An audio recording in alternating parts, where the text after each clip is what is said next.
Tim MacMahon, who is based in Dallas for us. And speaking of Dallas, the league's leading scorer, Luka Doncic, he's going to face off against LeBron as he closes in on that all-time scoring record. But before we dive into tonight, I do want to hear from these two on the scoring record specifically.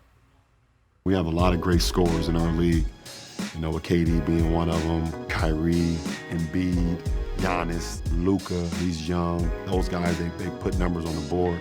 What are the odds, you think, of anybody ever catching LeBron? I mean, it's always a possibility, you know, but it's going to be really tough. You got to have a guy that plays for 20s now, 20 years. That shape, how he holds up his body. If you're saying me, there's no way, because I'm not playing that much. You're good. Yeah. You already anticipate the question. You say no way in hell for you, huh? No. I recognize that voice who asked that, Tim. So here's how Luka stacked up against LeBron through 330 career games. He's averaging more points, more rebounds, more assists than LeBron. They're both shooting the same, 46% from the field. However, Luka has won 2 playoff series. LeBron only had won 1. That's up until that point. So back here with Brian Windhorst as well. Tim, Brian, you two have followed Luka and LeBron respectively closer than anybody throughout their entire career. And you actually have an article up on ESPN.com right now about how eventually, I know we're already looking forward here, Luka could be the heir apparent to the all-time scoring king crown. How does he think about that? Well, you heard him. He says, no, I can't.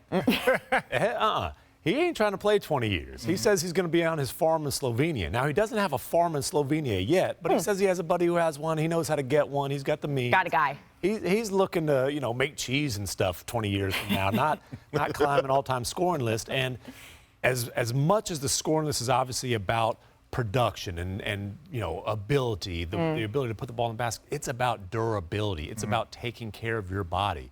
LeBron is the all-time exception in terms of that durability. Luka has a lot of strengths. I would say discipline and around-the-counter commitment aren't high on that list. So when we look, though, at all of those stats that we just rattled off that folks at home saw on that full screen, to you, when you're looking at similarities between Luka and LeBron, maybe that body composition, the taking care of your body is something that's a difference. What do you see as a similarity that stands out? You know, I think one of the biggest similarities, despite the fact that you've got a guy who's about to be the all-time leading scorer, a guy who's leading the league in scoring, neither one of them really think of themselves as scorers.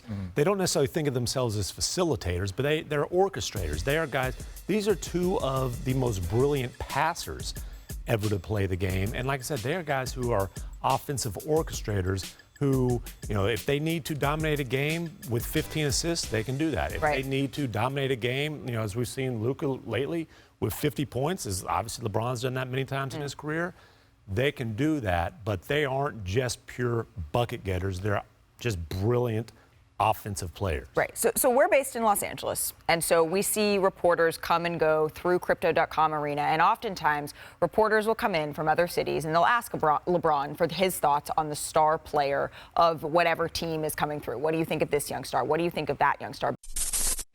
Thanks for watching ESPN on YouTube. For live streaming, sports, and premium content, subscribe to ESPN+.